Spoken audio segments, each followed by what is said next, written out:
Vijana wenzangu, tusikilize maneno ya Mungu, maana ndiyo silaha ambayo itakayotufikisha tuendako. My fellow youth, let us listen to the word of God, because this is what will help us in the days to come to actually make to go to heaven.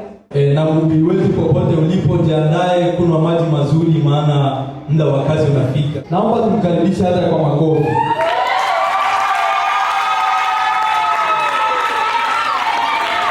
Hivyo tukae kwa upole na ukimya kwa ajili ya kusikia neno letu la leo. Bwana Yesu asifiwe. Haleluya. Mtoka ngoa. Abe changi wao. Usiku longene manga sana. Unapendeza pendezi. Mbona madhoti bani yeye? Mmoja tena pendeza. Inapendeza pendezi. Vijana mpo? Vijana, Bwana Yesu asifiwe. Leo nakanyamanga sana ule mwanaombe onolo soko. I thank God for today. Lumbakaba usiku tushimolekelela yanja onashwa mu HB. Because it is a thing that we've been waiting for. It's about a month now. Nabo bante bya ishwa lakini inde byacherera lolo usiku abechangiwe. Ndile naso wakelwa ya kulumanga sana. So I'm really happy. Imana mbele yenu. To be standing here. Ono imana mbele yenu akechini bobasha ange uwezo abechangiwe. Everyone standing here. Nishukuru walomochi kwitwa mini robaka ange ujana. I want to thank the leaders for giving Imani us na ibada lolo usiku. for letting us lead the Na umaike choma molo. and for teaching Mabale mutwikecha. and the teachings that they're teaching us. Imana To stand ni here tendi kambula mane on. and preach the word of God. Ile etuya mulumanga sana. Abetele lebo tolombochi. Haleluya. Pia nishukuru jana I would also like to thank the youth wa isobo laine for choosing me imani na benubika to stand here and preach for you guys. abecha amwelele May God bless you. ono usuku tobani kambula fela manga sana. Today's word is going to be short Ila lumbaka la fela because it's short. ni mwise bali kwa kila mtu mwambaka msidama tatoleano abele makema to bwasema mtema na wamweko We'll open their ears ili kupatia elewa so that we can all eat ya mdawania the short words that ele we ya have. mdawania lakini ele ya molo manga sana It is short, but it's huge. ngawa ita anya na itola mtema So if you welcome it with one, mdawania lakini leli kabola molo we don't have much time, but the word that we have is amechangiwe ndio kichwa cha neno. the word for today. Niliona nani msimamizi alisahau kusema kitabu cha leo samani. So the leader didn't say the word for today. Msimamizi alisahau kusema kitabu cha siku. He forgot to say the book. Ni Timotheo wa kwanza sura ya 4 mstari wa 12. But it's going to be 1 Timothy 4:12. Yake inasema It says, usiudharau ujana wako. do not ignore your youth. Bwana Yesu asifiwe. Praise the Lord. Yake inasema nitaishia kutoka kwenye yake inasema kwamba usiudharau ujana wako. It says, do not. Basi tuombe. Let's pray. Na okocha ombe yangine ya makamalema. Na imana mbele bana. Shacherera. Limuna ubuchuba mtugirana. Byose binotenda n'usuku bisake ole. Tabisake mbone gwenge. Ngwatereche nibestika. Obo intenji. Nalega makabomano matotenda n'usuku. Maele na mtima wa ma bimo ingela mwe bana. Baba kalole na mablale mboto changene mbale. Na obocha magomano obe mwene mbala. Ochungwa tereche ujoche makala na ujoche bose makala mai yungo lo bikambo ni onarelo ni tafakarielo Nale ika mbole kalole uchina la Yesu mwana bibi. Amen. Bwana Yesu asifiwe. Jina la Bwana libarikiwe vijana. Amen. Kichwa chetu cha neno Today's word, tunazungumzia mambo matatu muhimu kwa kijana Mkristo. we have three things that we're going to be talking about the youth as a Christian. Mambo matatu muhimu kwa kijana Mkristo. Three important things to a youth as a Christian. Tutaenda kuona mambo ya msingi ambayo yatakayomsaidia kijana We'll see kufikia katika hatima nzuri. we will see three important things. Tutaenda kuona mambo matatu ya msingi ambayo yatakayomsaidia kijana Mkristo kufikia katika hatima nzuri. get where a good. Pointi yetu ya kwanza itakuwa nazungumzia kuhusiana na kujitambua. Our first point is going to be about knowing yourself, Kijana kujitambua au Mkristo kujitambua. or a Christian knowing themselves. Bwana Yesu asifiwe. Praise the Lord. Bwana Yesu asifiwe. Praise the Lord. Pointi ya pili Second point, ni kuhusu nidhamu. it's about Nidhamu. Discipline. discipline. Bwana Yesu asifiwe. Praise the Lord. Pointi ya pili ni kuhusu nidhamu, na pointi yetu ya mwisho Second point, tutazungumzia kuhusiana na matokeo. and third point is about the outcome. Matokeo kwa kijana, matokeo ya kijana anayejitambua, Three outcomes about a youth that matokeo knows ya kijana anayejielewa. and the one that understands himself. Bwana Yesu asifiwe. Praise the Lord. Tunaingia katika pointi yetu ya kwanza, na hii pointi yetu ya kwanza Our first point itabeba mambo manne. has four things in it. Pointi yetu ya kwanza itabeba mambo manne ambayo yatakayotuongoza katika kutusaidia kujitambua. The first point has Na four things that nitakapokuwa nazungumza haya mambo, and when I talk tafadhali about these things, please, ninakusii uwe naangalia kweli haya mambo yanafanana, mimi kweli najitambua au sijitambui. I want you to check yourself and ask Bwana Yesu asifiwe. actually know yourself. Sio haya matatu tu, It's not these three kuna things. mengine mengi, There is more. ila mimi leo nazungumzia haya matatu. But I'm only going to be talking about Sio haya matatu sauti ile boromanga imo na ngwela ngere bikoloma. tell me. Sio haya matatu tu, kuna mengine mengi zaidi There is more ambayo tumeyaacha hapa, that will ambayo yanaweza yakakusaidia wewe kijana that's also katika maisha yako as a youth ya Ukristo na kufikia katika hatima nzuri. and to get to a good outcome. Tumesema kujitambua. We talked about being aware of yourself. Kujitambua ni hali ya mtu. Being aware of yourself Kujitambua ni hali ya mtu is like a behavior. kujielewa kiundani kama wewe ni nani. It's like knowing yourself internally. Who are you? Kujitambua ni hali ya mtu kujielewa kiundani kama yeye ni nani. Being aware of yourself is like knowing who you are internally. Wewe kama kijana ni lazima ujielewe kama wewe ni nani. You as a youth, you should know who you are. Jina la Bwana libarikiwe. Amen. Na hauwezi ukajitambua And you cannot know yourself bila kumjua Mungu. without knowing God. Bwana Yesu asifiwe. Praise the Lord.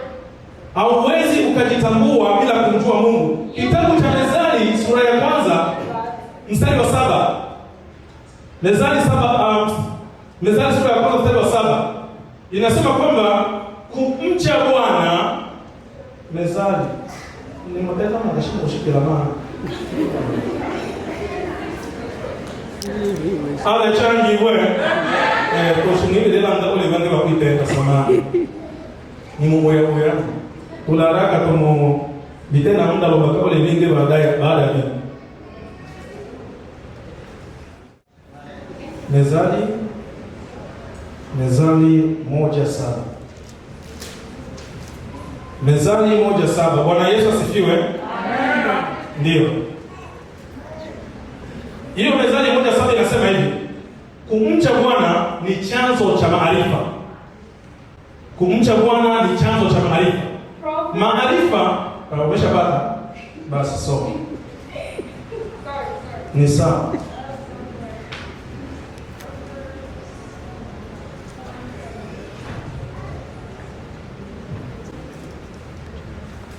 Proverbs 1:7 says, "The fear of the Lord is the beginning of knowledge. Bwana Yesu asifiwe. Kabla ya kujitambua wewe ni nani, before knowing who you are, ni lazima umjue Mungu. You have to know who God is. Jua Mungu ana uwezo gani? You have to know how God works. Jua uumbaji wake. You have to know how God creates. Jua mamlaka yake. And you have to know the power. Jua anapatikana wapi? You have to know where God is. Ili upate nini? Ili upate kujitambua. So that you can know who you are. Kwa hiyo kabla ya kujitambua nimesema kwamba ni aje ufanye nini? Umjue Mungu. Before knowing yourself, you have to know God. Ujitahidi kumjua Mungu kama kijana. You have to know God as a youth. Bwana Yesu asifiwe. Naomba msomaji mtu mmoja tusaidie kutusomea. If someone can read for us. Methali, hiyo Methali. Proverbs again. Methali 23. Proverbs 23:7. 23:7 Methali inasema, ndio. Maana aonavyo nafsini mwake ndivyo alivyo, akuambia haya kula kunywa. Hiyo ni Methali 23:7. Bwana Yesu asifiwe. Amen. Tutazungumzia neno fupi hapo ambalo linasema kwamba ajionavyo mtu nafsini mwake ndivyo alivyo. Go ahead and start with the one thing that says the person, how you see yourself internally, that's how you are. Ajionavyo mtu nafsini mwake ndivyo alivyo. The way you see your heart, that's how. Kwa kila ambacho unajiwazia ndani yako kwamba mimi niko hiki au nitakuwa hiki, ndio wewe yule. For anything that you think about yourself, that's who you are. Jina la Bwana libarikiwe. Bwana Yesu asifiwe. Tumesema kabla ya kujitambua na kuingia ili muwe mnaelewa. Kabla ya kujitambua ni lazima umjue Mungu. You have to know God first. Na maandiko yakatuambia kwamba kumjua Mungu ni chanzo cha maarifa. Hayo maarifa ni uwezo wa hali ya juu.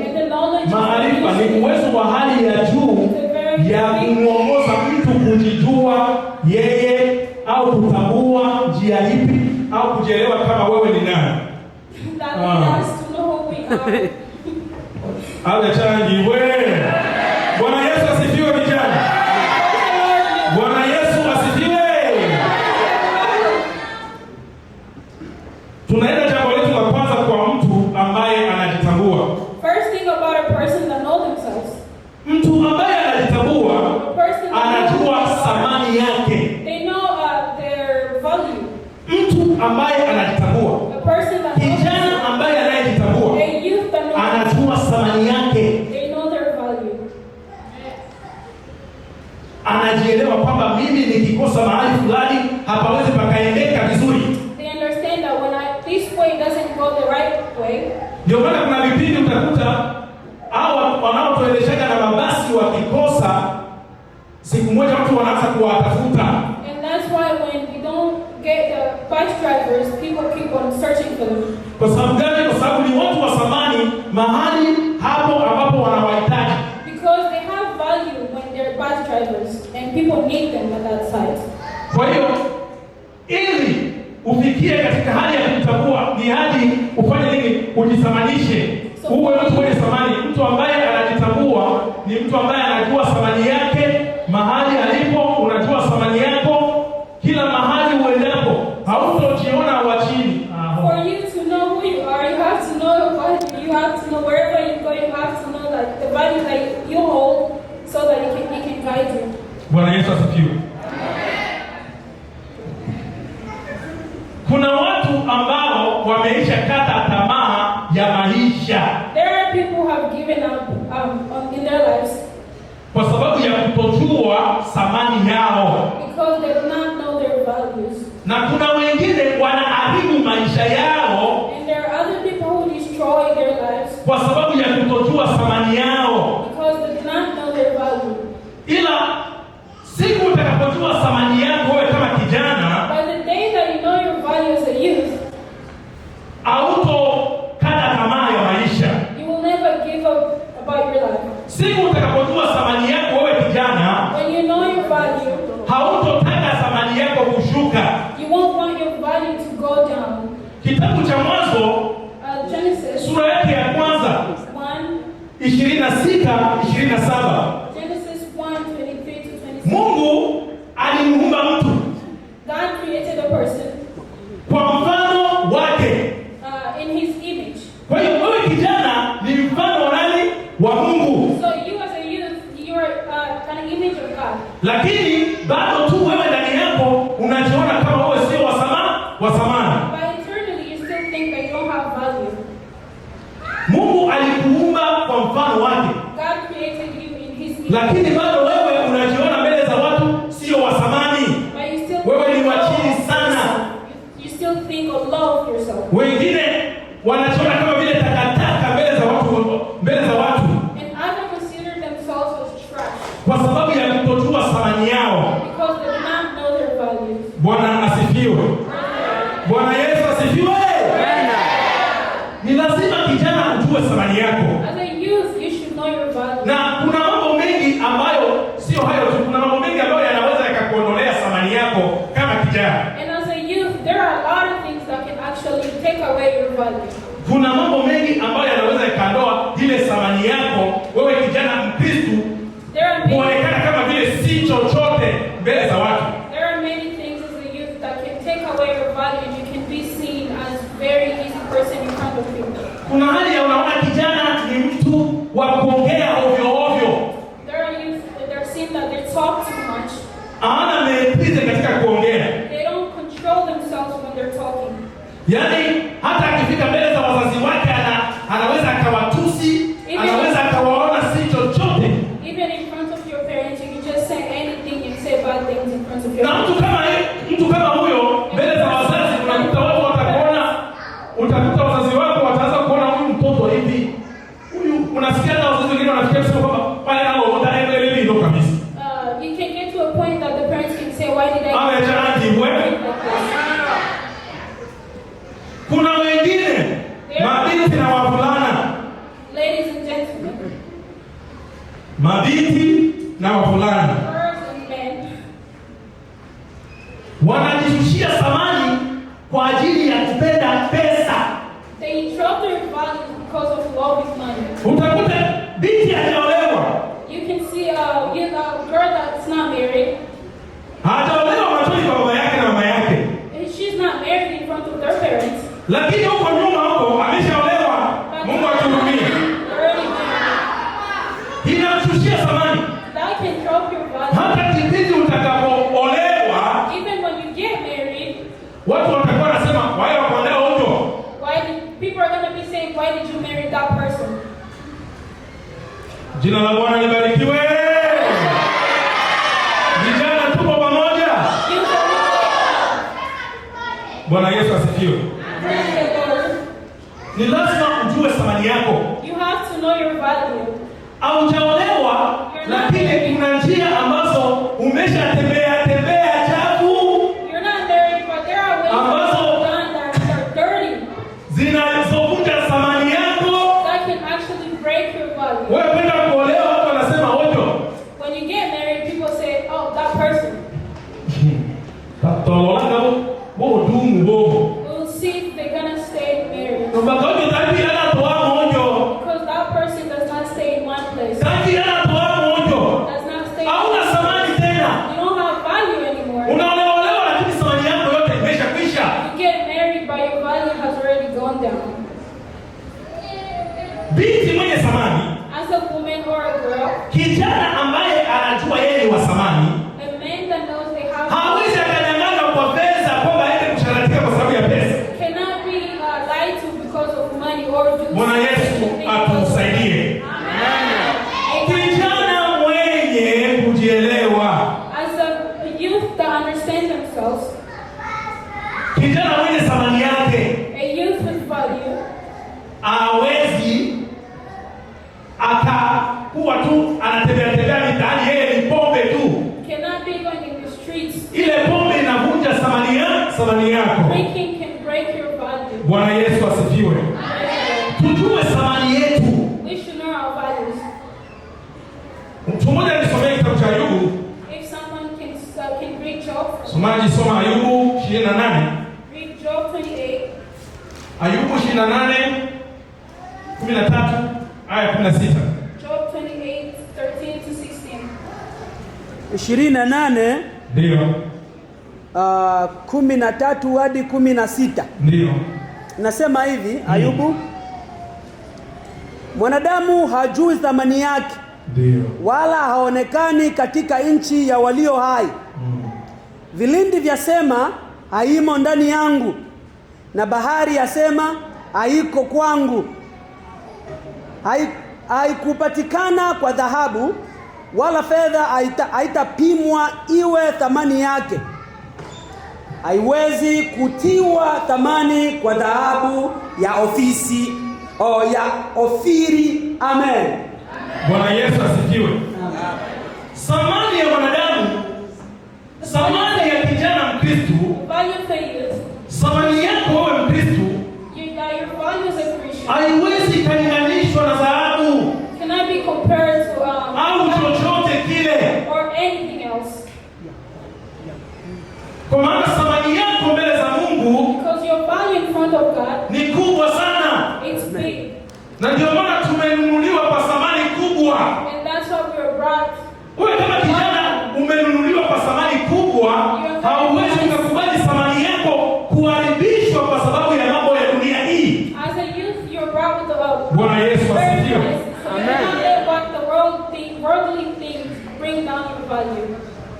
Kama umenunuliwa kwa thamani kubwa, hauwezi ukaacha thamani yako kuharibika kwa sababu ya anasa ya dunia. Tumenunuliwa kwa thamani kubwa. Kuna mtu ambaye anajua kwamba tumenunuliwa kwa thamani gani? Vijana, mnajua tulikuwa katika dhambi. Tulikuwa katika dhambi. Tulikuwa tumefungwa. Lakini Yesu aliacha yote. Aliacha yote juu mbinguni. Akaja kutununua kwa damu yake. Kwa damu ya Yesu, kwa kuwa kijana ambao umeokoka, umekuwa ni mtu wa thamani. Bwana Yesu asifiwe. Lazima ujue thamani yako kama vile kijana. Ujue thamani yako mahali hapo uliko. Usikubali kuharibu thamani yako kwa sababu ya vitu vidogo. Kuna watu wanaharibu thamani yao kwa sababu ya sherehe zisizofaa. There are people who destroy their values because of parties that do not make sense. Kuna watu wanaharibu thamani yao kwa sababu ya masherehe yasiyofaa. Kwenye masherehe unakuta kijana Mkristo, michezo anayocheza. On parties you will see a Christian and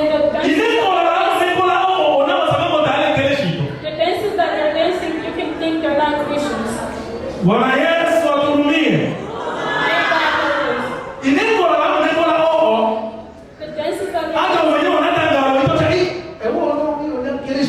You might ask yourself, is this girl a Christian? This is not Christian. This is what this is too much as a Christian. And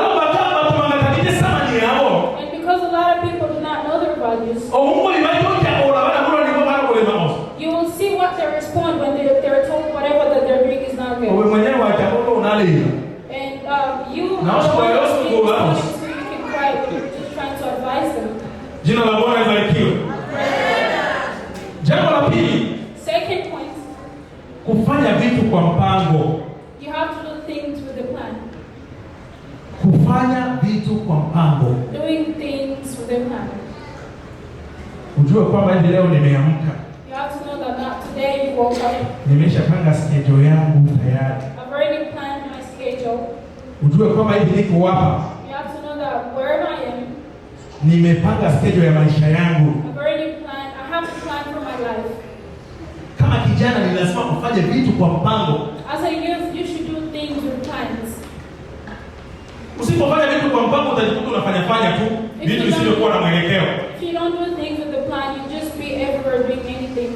Kama kijana ni lazima kujitahidi kufanya vitu kwa mpango. Unajua kwamba mimi nimeamuka kutoka hapa ninaenda kazini. As a youth, you should be able to have a plan, and you know that you go woke up and now you're going to work. Nikitoka kazini, When I come back from work, ni lazima niwe nyumbani kwetu. I have to be home.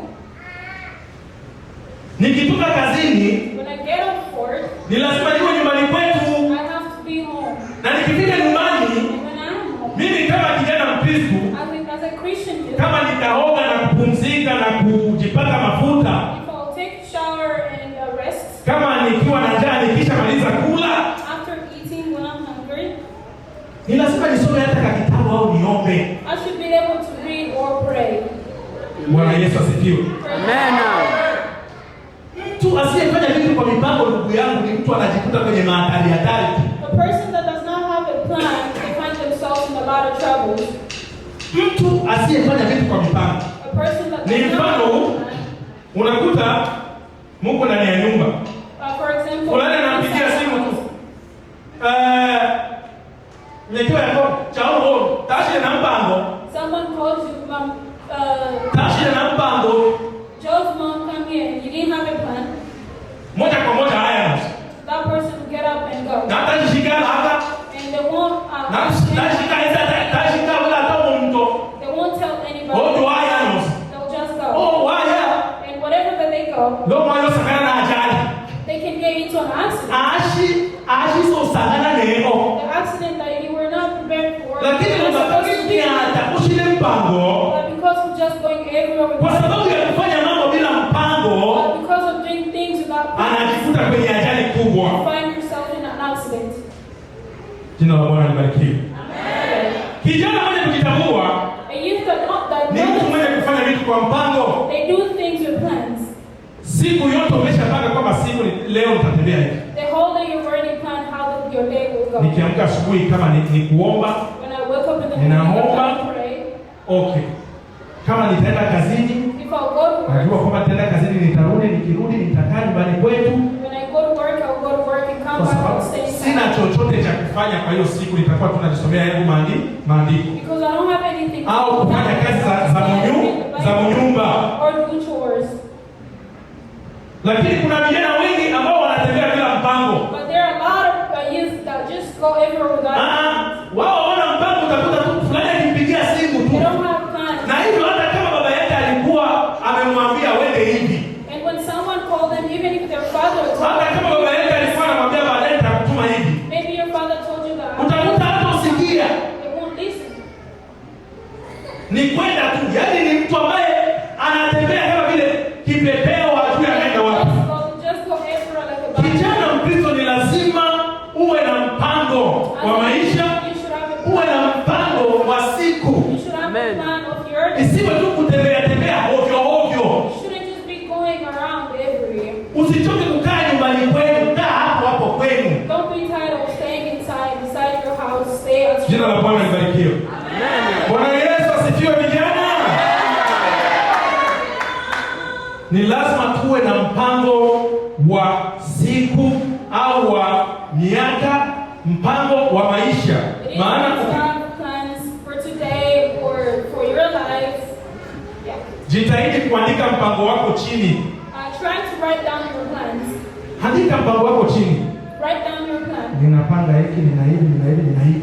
Na ukifanyie bidii. And you should try to. Bwana Yesu asifiwe. Amen. Jambo letu la tatu, Third point. kwa mtu mwenye kujitambua, For someone that they know themselves. ni mtu mwenye kujua na nafasi yake ndani ya kanisa. Kijana mwenye kujitambua. That person know their place inside the church. Jambo lingine ambalo nimesema, jambo letu la tatu, samahani. Jambo letu la tatu ni kwamba kijana kujua na nafasi yake ndani ya kanisa au ndani ya familia zetu. And you should know their place inside the church or inside their family. Lazima ujue na nafasi yako ndani ya kanisa You should know your place au ujue na nafasi yako nyumbani You should know your kwenu. place at your house. Kuna watu wengi kwa sababu ya, na acha niwaambie, shetani anapiganishaga sana The devil mtu fights for the kutokujua na nafasi yake. he fights kwenye for maisha yake. that person doesn't know their place in their lives. Shetani akiona umeng'ang'ania sehemu moja hivi, kama umeng'ang'ania Ukristo hivi, wewe ni kijana unang'ang'ania Ukristo, anafanyaga bidii yote ili akuondoe hapo akupeleke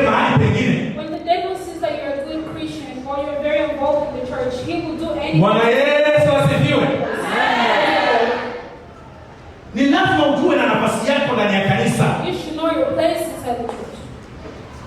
Vumilia hapo. Be patient right there. Hapo ndio utapatia. Kuna watu wengine ambao wanazoea kwa mama, tuseme ambao wanazoea kwa mama state. Alizona vino. Dawa yao okay sasa. Elela bila shimule kwa ndiye mule kwa ronga tena kutoka. But when you move to another state, it's going to be the same bill that you run away from, but then they come back again. Bwana Yesu asifiwe. Jua na nafasi yako, kujua na nafasi yako kwenye maisha yako itakusaidia sana. Know your place in your life, that's going to help you a lot. Jina la Bwana libarikiwe. Mtu asiyejua na nafasi yake ni mtu ambaye anajikuta katika kupoteza. That person finds themselves in a state of losing things. Anajikuta kwenye nafasi ya kupoteza.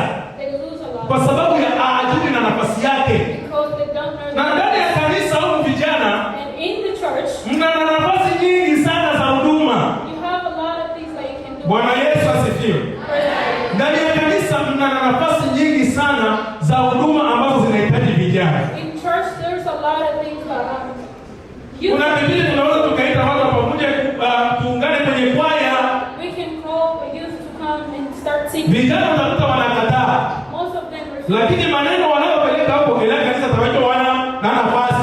Na wao wana nafasi gani? But when they go outside they say like that church they don't give. Biso leta baba moto shikile na nafasi yao jana simama. Bado oshi maneno mubili. When the leaders give the youth the service. Okay. Bala baraka na wao maka ngana mikochi. The same youth they sasa atobe hizo odi yana. And where do you ayo kafalanga ngale yao tenda hiyo hapo masala tani. You want to be a Bwana Yesu asifiwe. Lazima ujue na nafasi yako ndani ya kanisa. It is best to know your place in church. Sijawahi kusimama hapa mimi. I've never stood up here. No. Kwa hiyo mbona nimesimama hapa? But today I'm standing up. Na niko miaka yote humu kanisa. Niko pale. Na ninafurahi pale unaona? Kwa sababu ya kukaa pale munione. And because of being kwa sababu ya kukaa pale, because of sitting there, najua na nafasi yangu ni ile. I know my place. Lakini sio hapo tu. Na hapa pengine niko. Bwana Yesu asifiwe. Wewe kama kijana ni lazima uwe na nafasi yako. Kabisa ninakwambia. You really need to know your place. Shetani anadanganyaga mtu. The devil is a liar. He lies to people. Kuhusiana na hii na nafasi hii. Anataka tu akuondoe hapo ili upoteze ambacho Mungu alikuwa ameshakuandalia hapo mbele. So that you can lose what God has already prepared for you. Tunashindwa sana kuwa wavumilivu. We fail to be patient. Uvumilivu unatushinda sana. Patience is a very na kwa sababu ya kukosa uvumilivu, and because we're not patient, ndio maana tunajikuta tunapoteza na nafasi zetu. That's how we find ourselves losing. Ukikosa uvumilivu, if you don't have patience, utapoteza na nafasi yako kijana. You will lose your ulikuwa mwimbaji mzuri tu. You were once a leo mwimbaji umeisha. Today you don't sing anymore. Ulikuwa mwimbaji mzuri. You used to sing. Ulikuwa mhubiri mzuri. You used to preach. Lakini leo vyote umeacha. But today you have dropped everything. Mimi sipendi tena uimbaji, umeshakuwa kwenye vitu vingine. Huko kwenye unaenda kujikuta kwenye ajali nyingi sana za kimaisha. Now where are you going? You find yourself in a lot of incidents. Kuna mabinti wengi sisemi hapa. There's a lot of girls. Sisemi hapa kwenye kanisa yetu. I'm not talking naomba mnisikie vizuri. here. Kuna kanisa zingine ambazo nimehudumu huko. Other churches that I've been to. Ambao mafanikio yao ya kuolewa yalitokea penye hilo kanisa. But then getting married came from that same church that they used to go to. Lakini muda kidogo tu, But in a short period, walivyojiondoa, when they removed themselves, wanageuka kuwa vitu vingine. they became other things. Wanageuka kuwa vitu vingine. They became other things. Wanasahau kwamba hapa, They forgot that. wanasahau kwamba hapa They forgot that. ndio ilikuwa mwanzo wao kuolewa. Was the beginning. Kwa sababu wamejisikia wameshapata wachumba. But because they already got.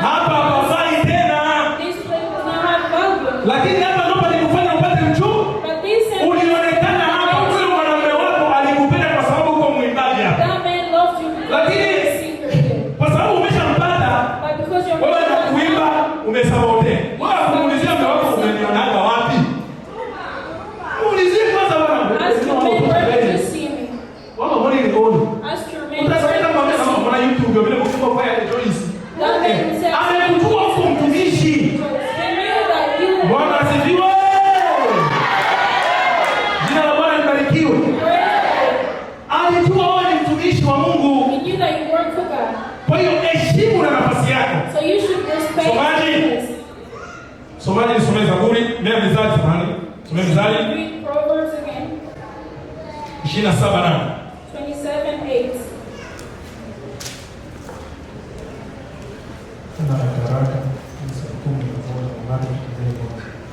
Methali 27:8. Ndio. 27:8 inasema hivi ya Methali. Ndio. Kama ndege aendaye huko na huko mbali na kitundu chake, ndivyo alivyo mtu aendaye huko na huko mbali na mahali pake. Amen. Amen. Bwana Yesu asifiwe.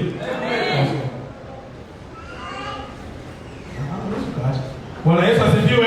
Amen. Jina la Bwana libarikiwe. Amen. Haleluya. Usifananishe na huyo ndege ambaye hana makao. Don't be compared to Wewe kama kijana lazima ujue na nafasi yako ndani ya kanisa. As a youth, you should know your place in church. Ulizie Mungu au ulizia viongozi. Leo viongozi mimi nanga najisikia hii kitu hii. Nikiingia ndani ya kanisa. Kwa sababu hivi niko naona washauri wazuri kule. Naona waimbaji wazuri sana ndani ya kanisa. Naona wahubiri wazuri.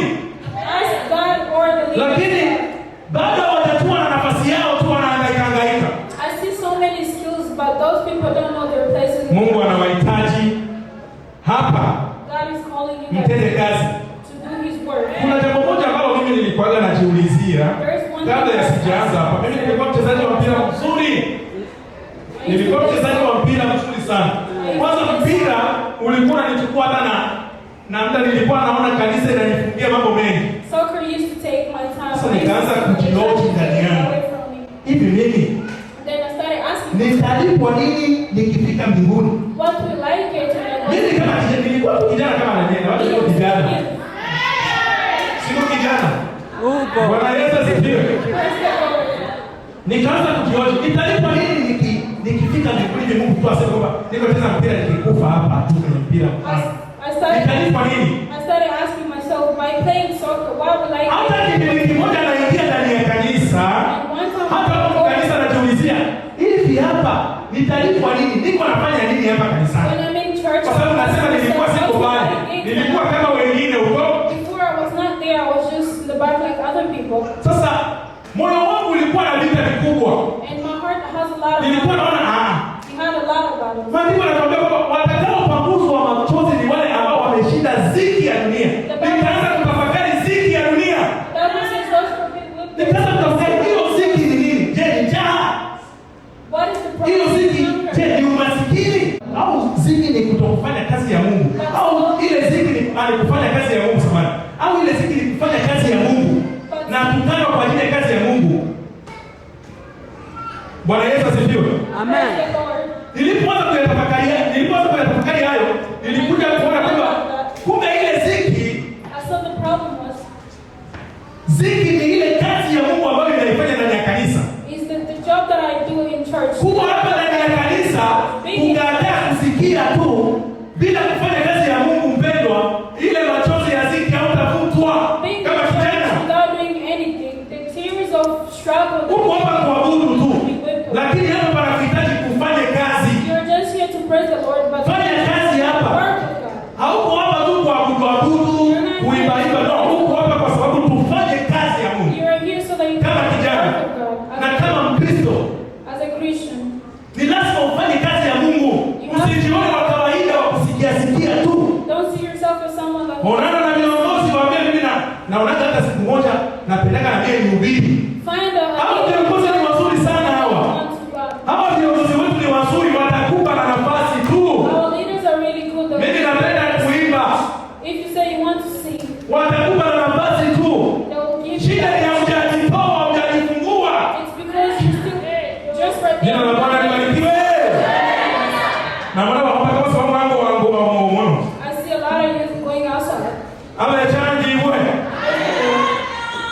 Tulikuwa kwenye jambo la tatu, We are on the third, jambo la nne.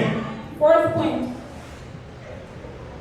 Kijana mwenye kujitambua A youth that know themselves hafati ukungo wa watu. does not go where other people are. Sio kijana wa kungwa. That person does just not follow everything. Tuione aya. But they say, let's go here and just Ilivyo nosi. Yatenga inake ewale mzungudio.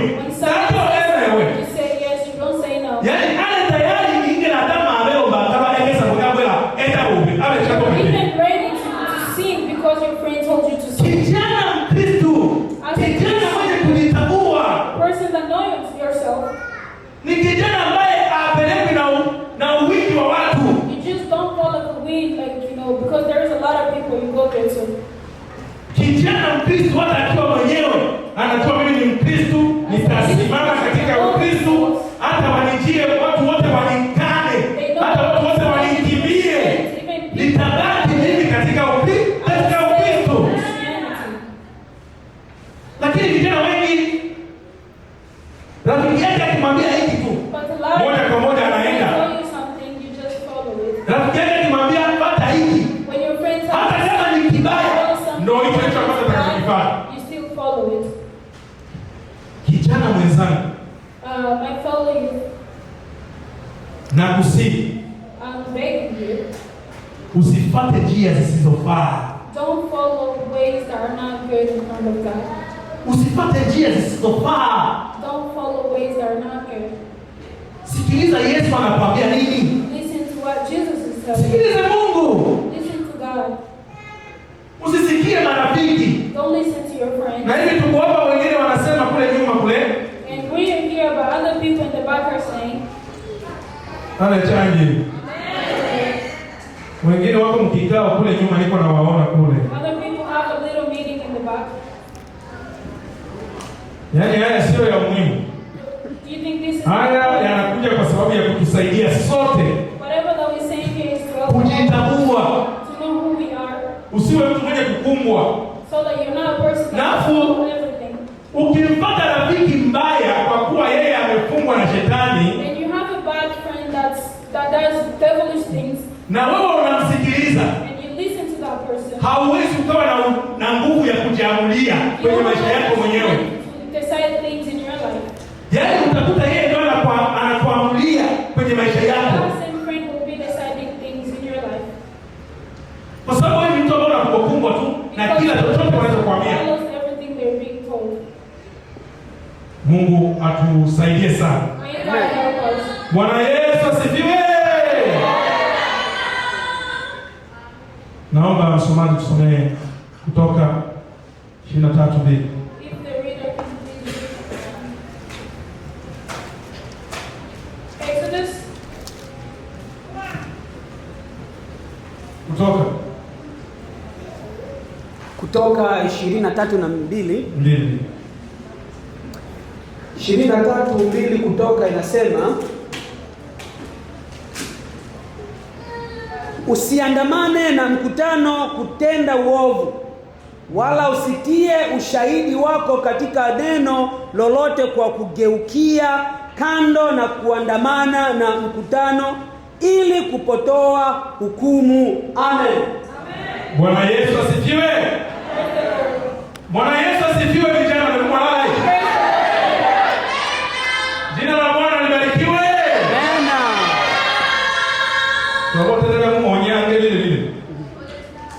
Hapo changi. Amen, amen. Usifuate don't follow uwingi wa watu. a lot of people. Maana huo uwingi wa watu Because the mass of people unaweza kukupotosha. can actually destroy your life. Usifuate kwa sababu wenzangu wananiambia hivi. Don't just follow because your friends are telling you this and that. Kama haviendani na Mungu, If it does not follow, waambie hivyo havinifanani. tell them that God does not look like me. Waambie kwamba hayo hayanifanani mimi. God Amen. does not look like me. Bwana Yesu asifiwe. Amen. Kataa. Say no. Haulazimishwi. Nobody's forcing you. Haufungwi kama mkononi. Nobody's tying your Haufungwi kama shingoni. Nobody's has a rope. Ni maamuzi yako wewe mwenyewe tu. It's your decision to make. Ni maamuzi yako uwasikie, ni maamuzi yako uwakubalie, na ni maamuzi yako usiwakubalie. It's your decision to say yes or no. Haulazimishwi. Nobody's forcing you. Hakuna mtu ambaye anataka kulazimisha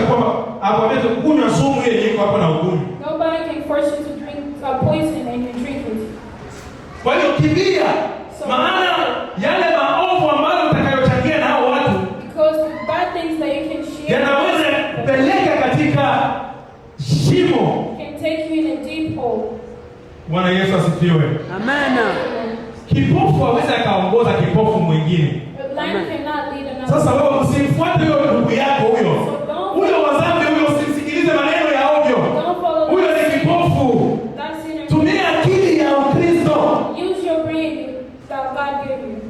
Maana wewe ukiwa kipofu Because if you're na ukitembea na kipofu mwingine na shimo iko pale mbele, sijui kama mtapona. I don't know if you Itakuwa ni kuangamia tu. you'll be destroyed. Tunaenda na pati yetu ya pili, tuko haraka haraka. Second point. Amen.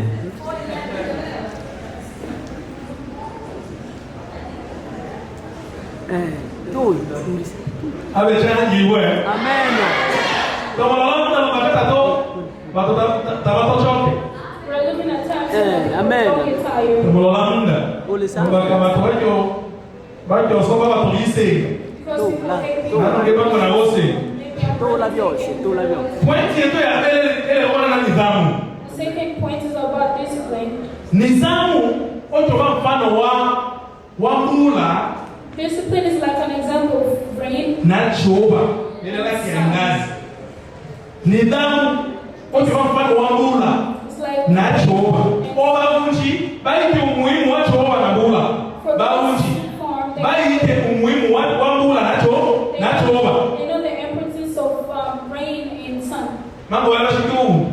Lakini wale waunji wale wasakaba bali ite umuhimu wa mbula na choba. But to those who plant, they know the meaning of Nidhamu rain and sun.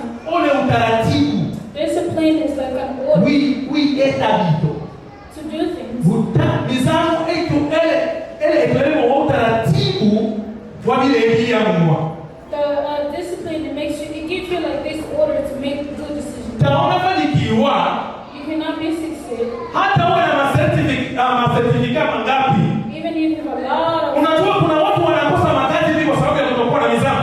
You know, there's a lot of people Wamesoma sana, because of wana knowledge. elimu ya juu, ya hali ya juu, They're very lakini hawana kazi but they don't have kwa sababu ya kukosa nidhamu. because they do not have discipline. Bwana Yesu asifiwe. Hauwezi ukafanikiwa kama kijana kama hauna nidhamu nzuri. If you don't have good discipline. Ni lazima uwe na nidhamu nzuri ili ufikie katika mafanikio mema. It is best to have discipline so that you can have good Narudia, hauwezi ukafanikiwa kama kijana kwenye maisha yako yote, hata ujidanganye uende wapi, kama hauna nidhamu. Hata elimu yako, kuna watu wanakosa kufika mbali kwa sababu ya kukosa tu nidhamu. There are people who do not go far because of not having discipline.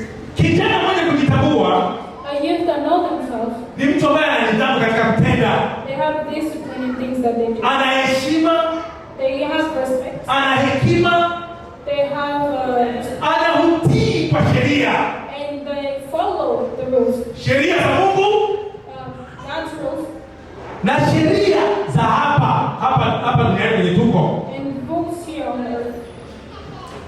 Kama sheria ya Marekani katika utengenezaji gari kwamba usipite kwenye taa nyekundu, If rules here says that do not pass red light, mtu mwenye nidhamu person with discipline, hawezi akapita hapo. they cannot pass the red light. Kama taa iko nyekundu, hawezi akapita When the lights are red, kwa sababu anautii kwa sheria. because they follow the rules. Lakini asiyekuwa na nidhamu But a person that does not have ataangalia ale kamera will see and see there is no camera, mshadonosi. and boom, they pass. Mungu atusaidie. Kama kijana Mkristo, As a Christian, jitahidi kuwa na nidhamu nzuri, try to have good, jitahidi kuwa na hekima, jitahidi kuwa na heshima. try to have respect. Kuna watu wanakosa heshima, na kwa sababu ya kukosa heshima hata watu wengine wanawaona kuwa waovyo. There are people who do not have respect, and because you don't have respect, other people see you like you're nothing. Kuna watu wanakosa vitu, There are people who don't get things. kuna watu wanakosa na nafasi hata ndani ya kanisa You don't even get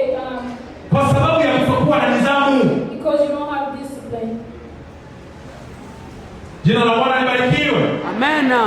Bwana Yesu asifiwe. Amena. Kijana Mkristo ni lazima uwe na nidhamu nzuri. As a Christian or youth, it's good to have discipline. Ujue namna gani ya kupangilia vitu katika utembeaji wako kupitia nidhamu iliyo bora. You should know how to plan your things using by being disciplined. Mtu mwenye nidhamu nzuri anajua namna gani ya kuzungumza mbele za watu. A person with discipline knows how to talk in front of people. Unajua kwamba huyu ni kiongozi wako, naweza nikamjibu hivi. You know this is a leader and this is how I can respond to them. Watoto wasiokuwa na nidhamu, A person that don't have respect.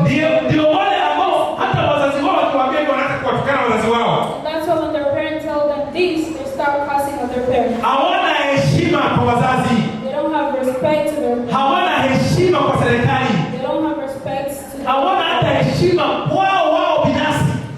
They don't respect themselves. Ndio wao unasikia kauli zao kwamba ni muenda mimi naomba ni maisha. Tupige leo. And that's why they say I'm doing this in my life, please don't find me. Bwana tuhurumie. Mtu mwenye nidhamu, kijana mwenye nidhamu nzuri, A youth with discipline, anafuata mwongozo na kanuni ambazo zimewekwa. they follow rules that are being made there for them. Jina la Bwana libarikiwe. Amena. Haleluya. Amena. Na mwana makambola maua yangu ile kanisa. Angela wako kwenye mama moja. I see the words of God. Mama ingela maua yangu ile na mwana mimi na Mungu. Amechaji wewe. Andi wewe. Tafadhali Please jitahidi kujifunza try to learn hii kitu nidhamu. things called discipline. Maana nidhamu Because discipline ndio mwongozo. is like we can lead. Mwongozo, nidhamu ni mwongozo. It's like a lead. Unaona mvua You see, inaponyesha shambani when it rains, kwa wale wapandaji, inanyesha kwa sababu ya ule mmea wote vizuri. it rains so Mmea ukikosa mvua na jua nzuri unaharibika. but the plant is Na hii nidhamu ni mfano wa hiyo jua na mvua, ili kukusaidia ukue vizuri au ufike mahali unapokwenda. discipline is like an example of Bwana Yesu asifiwe. Amena. Kwa hiyo jitahidi kujifunza sana kuhusiana na nidhamu. So try to learn about discipline. Jitahidi kujifunza wewe mwenyewe kuhusu nidhamu. Learn about discipline. Kuwa na heshima kwa wazazi. Have respect to your parents. Kijana, Yeah, binti uliye hapa, girls. sio kwa sababu unafanya kazi ambayo ina mshahara wa kuzidi wazazi wako. Just because you do a job that pays you more than your parents, Heshimu wazazi wako, still respect your maana parents. hao ni Mungu wako hapa duniani. Those are your gods down here on earth. Waheshimu, Respect them. wasikilize, Listen to them. waombe ushauri. And ask them for advice. Vijana wengi wanajikuta katika mahatari huko kwa sababu ya wanaogopa kuzungumza na wazazi wao. A lot of you find themselves in trouble because Mwishowe ni kuletea wazazi mimba tu. and the last thing they bring Ndio pregnancy mwisho. to your parents. Mwisho wao ni kuwaletea wazazi wao mimba au magonjwa yasiyofaa. The last thing they bring is pregnancy and disease. Mungu atusaidie. Bwana Yesu asifiwe. Tujifunze kuhusiana na nidhamu. Let's learn about discipline. Itatusaidia. It's going to help us. Mtu mwenye nidhamu anakuwa na hekima, ndio nimesema. A person with discipline. Anakuwa mtu mwenye adabu, They have respect. anakuwa mtu mwenye heshima, anakuwa na utiifu kwa Mungu. Na kama Mkristo As a Christian, tunajifunza nidhamu kupitia neno la Mungu. we learn about discipline. Lazima upende neno la nani? La Mungu. You have to Bwana Yesu asifiwe. God. Upende neno la Mungu. You have to know. We have to love the words of God. Unaona labda tumesha kanyaga kabisa. Fanya twende haraka, twende na pointi ya tatu, tuwe tunarukaruka kwa sababu ya muda. Pointi ya mwisho hii. This is the last point. Ni ya mwisho. Bwana Yesu asifiwe. Ya mwisho hii, ni ya mwisho. Tumeshakawia. This is the last point. Sema yote. Sema yote. Watu mwa utoma ngasani hivi kama la mwenye ombi. Lomo losukula mwa lomo ni njaa ya neno hilo. Njaa ya neno. Watu wana njaa ya ika kwa sababu ndio kwa makao mwenyewe. Ndio kabila la masaa.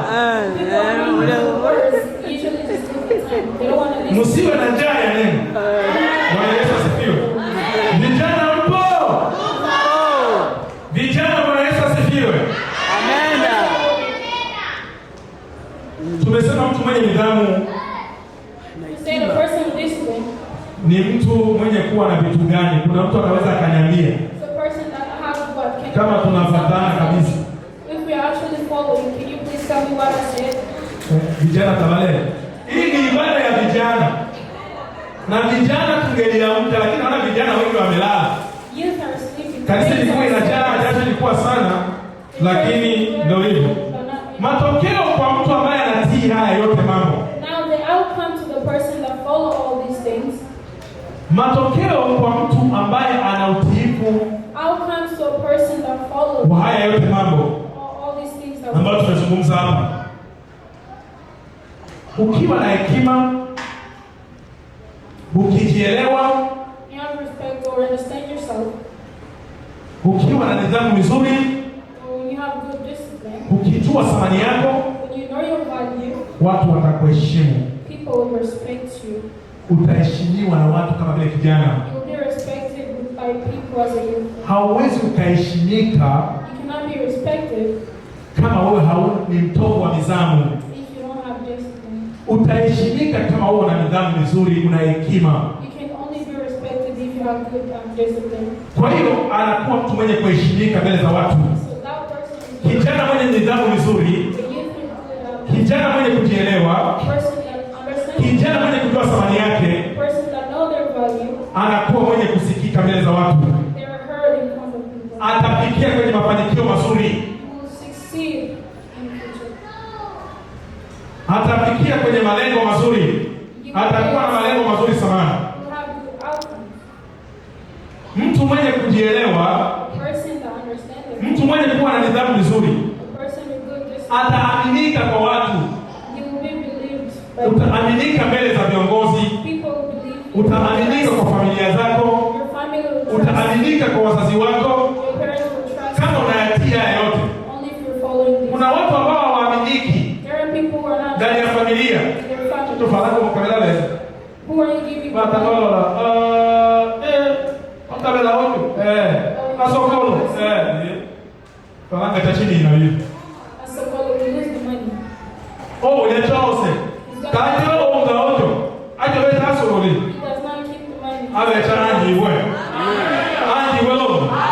Bwana Yesu asifiwe. Ndio maana tunaikiwa vijana. Kwa hiyo ukiyatuka yote ambayo tunazungumza leo, So if you keep utaheshimika. you'll be respected. Utaaminika. You'll be Hata ile trusted. nafasi ya sadaka watakupatia. Even when it comes to that, Lakini kwa sababu you bado give that position. wanakuonaga hivi, mara leo kanisani, mara kesho huko mitaani, But because they see you today in church, tomorrow you're out, hawawezi wakakupatia mali zao uchunge. can I give you the treasure to keep? Wazazi watakuamini kama kweli wewe ni mchungaji mzuri kutokana na matendo yako ndani ya nyumba. Your parents can only Una trust you based hekima. on how you're behaving. Wewe ni mtoto msikivu, ukituma unaenda. Mara nyingi unakwenda nyumbani, ukitaka kutoka nyumbani unaangalia wazazi wale wanaishi kila hata. But to go outside, you ask Kuna watoto wasiojua kulaga. There are kids who Ele kiuno sasa yola nina. Yaso mshaogaja. they're just Kwa hiyo doing other trouble. hilo ndo neno letu la siku ya leo kwa vijana. So that's today's word. Tulizungumzia mambo matatu ya muhimu. We talked about three important. Tulizungumzia kuhusu kujitambua, We talked about the youth knowing their values. tukazungumzia kuhusiana thamani yako wewe kama vile kijana. We talked about your value as a youth.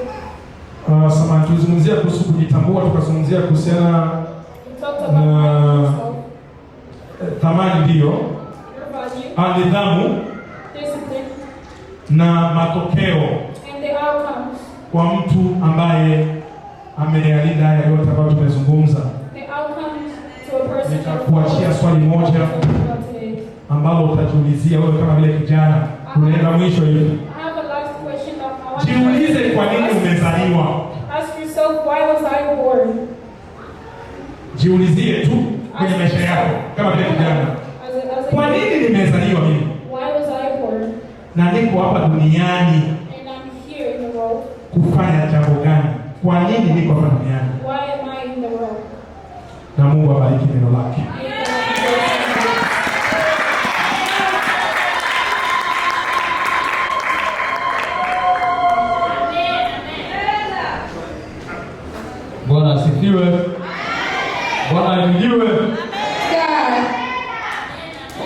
Neno lilikuwa nzuri na lenye kupendeza. Tumeshauriwa vijana tujitambue. We were being advised to know ourselves. Na tujue nidhamu yetu. And to know the discipline, or to have discipline.